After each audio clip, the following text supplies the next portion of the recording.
the more forward-looking you are, the more mature you are. The more your actions in the present are bound by the future. That's one definition of maturity. So even in relationship to yourself, well, why not drink and have fun? Well, how about because there's tomorrow? Mm-hmm. Right. Or your career. Right.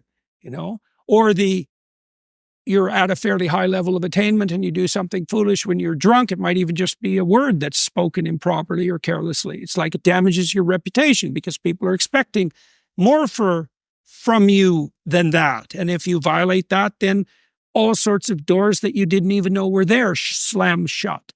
And so you're orienting yourself to a longer view of life. That's partly what Christ is referring to when he talks about life eternal.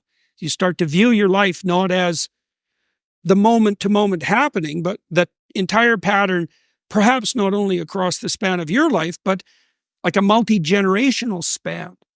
And then the other element of maturity is that it's not about you. Like it's partly about you, but it's just as much about your wife, and it's just as much about your kids and then your community, right? So instead of you being focused on self-centered gratification in the immediate present, you're looking more for something like harmony on the social front. So you and your wife are getting along, right? There's a harmony established. Then your kids and your wife and you are getting along, and that's a harmony. That's a much better view also of mental health.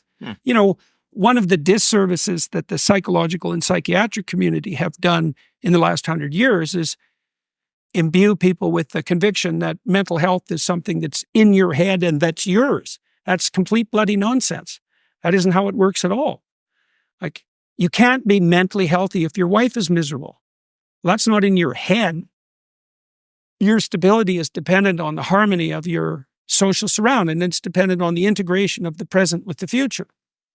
And the more mature you are, the better you are at taking all that into account at every moment.